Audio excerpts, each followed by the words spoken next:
नमस्कार, आदाब और सत श्री अकाल।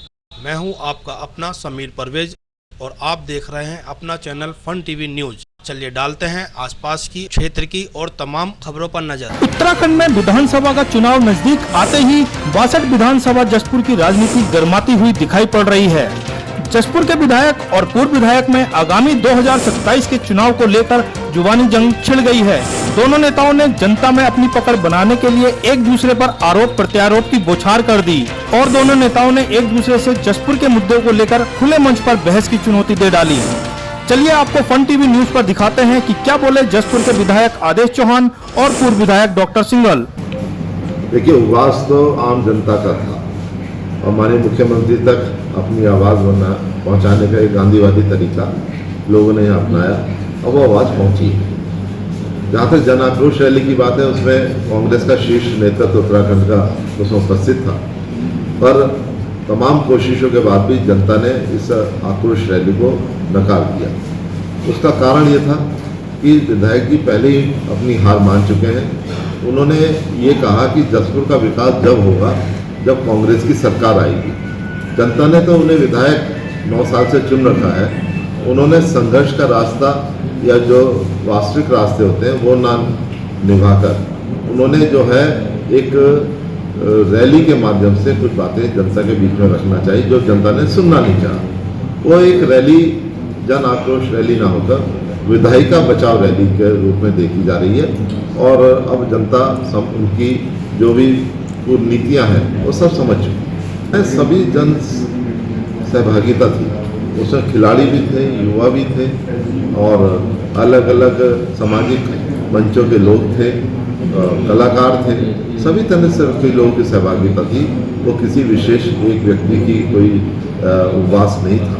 और अगर जन सहभागिता से कोई भी अगर आंदोलन होता है तो उसमें उंगली नहीं उठानी चाहिए। अगर उसमें उंगली उठाएंगे तो अपने ऊपर उंगली उठेगी। विपक्ष में रहते हुए हमने भी बहुत रैलियां करी। 7-7, 8-8 हज़ार जब हमने किसानों का आंदोलन किया, 6,600 लोगों ने अपनी गिरफ्तारी दी थी और ये 500 आदमी भी एकत्रित नहीं कर पाए। कैसी रैली थी? ये तो ऐसा लग रहा था जैसे अपने कोई मिलने वालों को बुला लिया, उनको कुर्सी पर बैठा लिया और जनसभा कर ली। 2014 में जब मैं विधायक था, उसकी भूमि का चयन होकर नगर पालिका को परिवहन विभाग ने उसका पैसा जो भी सर्कल रेट के मुताबिक बनता था वो दे दिया और ज़मीन जो है वो परिवहन विभाग के पास पहुंच गई।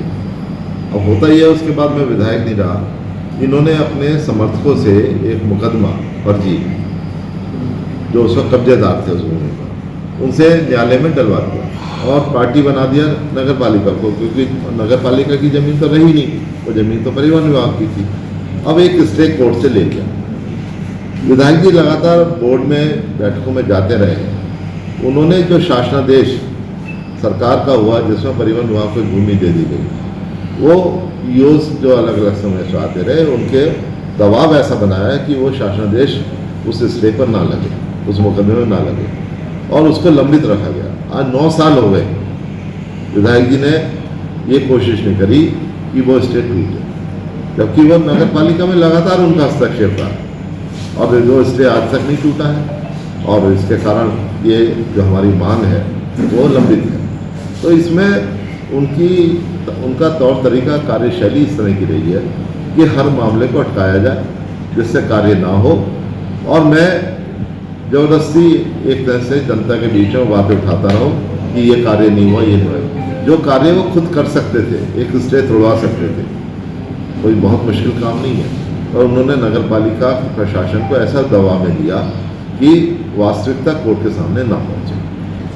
देखिए, ये जो समस्या है वो तो हमेशा चर्चा में रहेगी, ये तो बात सही है, जो क्योंकि समस्या है वाकई और लोग चाहते हैं। और मैं तो इसलिए मैं कह रहा हूँ कि ये जो भ्रमित कर रहे हैं लोगों को अपने तौर तरीकों से, मैं तो इसलिए कह रहा हूँ कि मैं खुली चुनौती दे रहा हूँ कि एक मंच पर, और मैं तो पत्रकार साथियों से कहूँगा कि वो मंच सजाएं और वो अपने वो भी समर्थक लाएंगे, मैं भी अपने समर्थक लाऊंगा और जनता के बीच में जो ये प्रकरण है, चाहे वो स्टेडियम का हो, चाहे बस अड्डे का हो, चाहे डाउन क्षेत्र में बार बार कहते हैं राजस्व क्षेत्र घोषित किया जाए, उस पर मैं खुली बहस के लिए तैयार हूँ। और वो मेरे आमंत्रण को स्वीकार करें और बहुत शीघ्र इस पर खुली बहस हो तो जनता अपने आप तय करेगी कौन सही है कौन गलत है। नवरात्रि के पहले हमारे, क्योंकि मेरा फॉर्म पड़ा तो मुझे मन हुआ आपसे वार्तालाप, तो नवरात्रि का पहला दिन उसकी शुभकामनाएं बधाई दीजिए। मैं पूर्व विधायक जी से, क्योंकि दोनों में आरोप लगाए, मैं उसके जवाब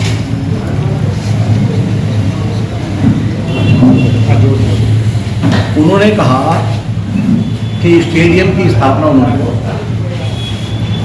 रोडवेज की स्थापना उन्होंने। मैं एक शब्द में उनसे पूछना चाहता हूँ कि जब कांग्रेस सरकार थी और रोडवेज की स्थापना जसपुर की जनता की मांग थी, वो आपने स्वीकृत करा दी, शिलान्यास होते। स्टेडियम की स्थापना आपने शिलान्यास करा दिया, तो जनता को तो खुश होना चाहिए था और आपको भी खुश होना चाहिए था। फिर ऐसा क्या कारण था कि आपने इतनी अच्छी सरकार को गिरा दिया? आपने क्या सौदा करा दूसरी पार्टी से? क्या लोभ लालच था जो ऐसी सरकार को, जो अच्छे काम कर रही है? मैं आज भी बोलता हूं कि अगर सत्ता की जो है आज भी कोई काम करे तो मैं उसके लिए धन्यवाद करने वाला व्यक्ति हूंगा। अब तुम उन्हीं की अपनी सरकार को गिरा रहे हो, जबकि तुम्हारे कहने में स्टेडियम भी दे रही है और रोडवेज भी दे रही है। तो ये क्या कारण है भाई? तो केवल झूठी वाई रोकना चाहते हो कि सब कुछ मैंने करा दिया। 14 साल आप विधायक रहे, 9 साल आप सत्ता में रहे, 5 साल आप विपक्ष में, एक काम तो नहीं। लोगों को जो है लॉलीपॉप देने का काम किया। दूसरा आरोप उन्होंने लगाया कि रोडवेज बैठते हैं, फिर हाई कोर्ट से स्टे दिला दिया, हमारा वो चाहिए। मैं उनसे नाम पूछना चाहता हूँ, मैं पूछना चाहता हूँ किस मोहल्ले में रहता है? जिस व्यक्ति से मैं मिलानी में जानता नहीं तो मेरा चहेता कैसे होगा? दूसरा, मैंने जब भाई सरकार से मांग की रोडवेज स्थल नहीं बन पाया तो मैंने अस्थायी रोडवेज बस अड्डे का संचालन शुरू करा, जिसमें 2 व्यक्तियों की नियुक्ति हुई। लेकिन आपको बहुत बुरा लगा और मेरे कार्यकर्ताओं के खिलाफ आपने यहाँ FIR दर्ज करा कि मेरा नाम कुतवा दिया, ये गलत कुतवा दिया, और वो FIR दर्ज है, उसमें FIR लगी। तो ये काम आप चाहते हैं, आप चाहते ही नहीं जनता का ही। दूसरा रही आरोप को प्रत्यारोप के लिए मेरा कोई चहेता नाजायज लाभ नहीं ले सकता, लेकिन मैं आपके चहेतों को गिनाना चाहता हूँ। आप पंडित पूर्णानंद तिवारी के जब से स्कूल बना प्रबंधक या अध्यक्ष रहे, आप या आपका परिवार 14.5 लाख, जब मैंने इसका विरोध किया तो आप कौशन मनी के नाम पे इतने वर्षों से पैसा वसूल रहे। 14.5 लाख को होम रिपोर्ट आपने वापस किया बच्चों। जब मैंने माननीय वहाँ टाइम मंत्री थे हमारे अरविंद पांडे जी, मैंने विधानसभा में प्रश्न लगाया, उन्होंने मुझे आश्वस्त किया, उन्होंने पूरे उत्तराखंड में उस पर रोक लगाई, तो 14.5 लाख वसूला हुआ आपने वापस किया। तो वो पैसा अवैध आपने वसूला कितने वर्षों तक? वन विभाग की भूमि काम क्षेत्र के पास में लिप्टिस के पेड़ आपके खेतों ने काटे, उसको मैंने रुकवाया, जिसकी NCR थाने में दर्ज है आज।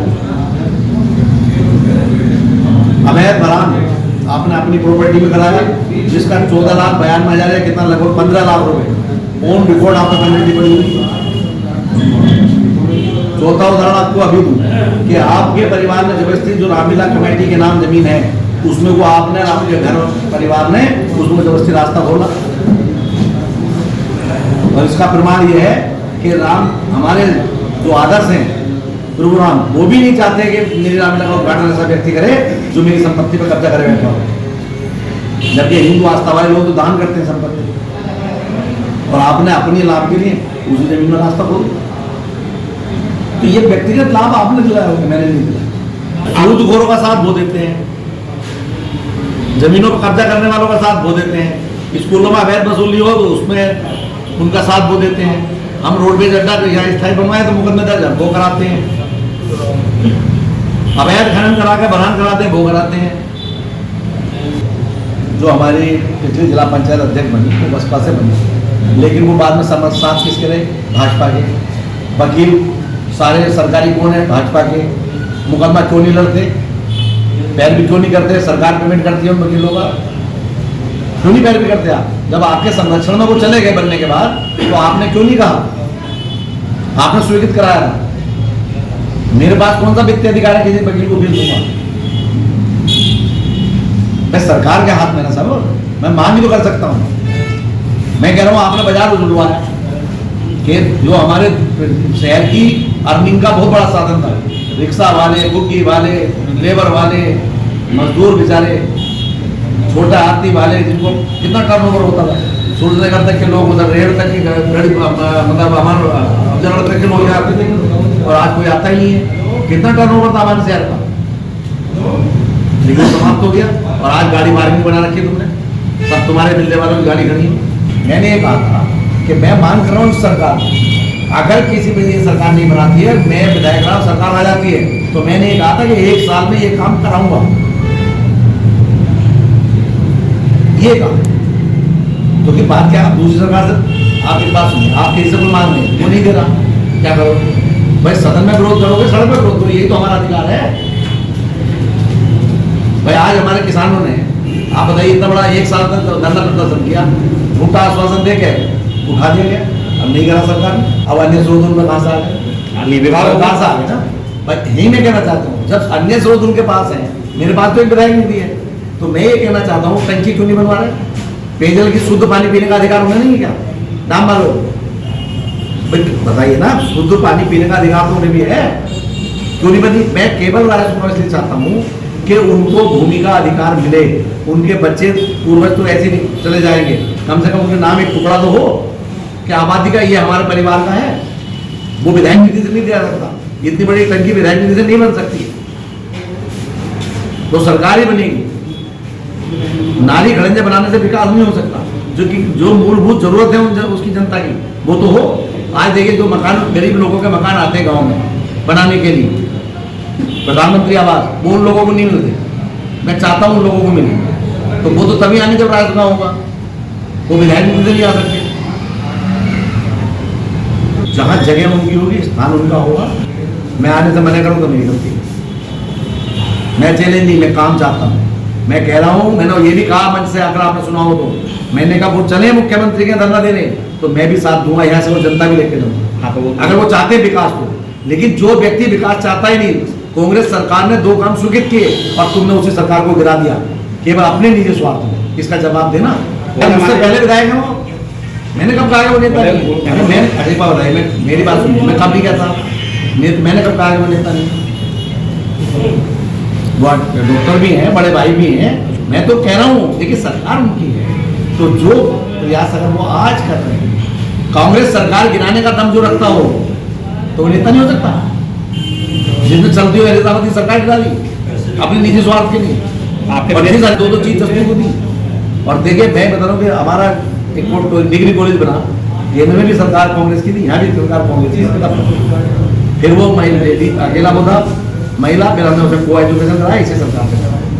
और हम कहते हैं कि अगर हमारी सदन में नहीं मानी जाएगी तो हम सड़क पर उठाएंगे। अगर हम सड़क पर नहीं उठाएंगे तो आप कहेंगे साहब विधायक कर कुछ नहीं रहा, और विधायक कर रहा है तो आपको तकलीफ हो रही है। उन्होंने आपको खुला चैलेंज दिया है, तो वो चैलेंज मैं आपके माध्यम से मैंने स्वीकार किया है। तो मैं कह रहा हूँ, मंच उनका हो, जगह उनकी हो, मुझे आने में कोई दिक्कत नहीं।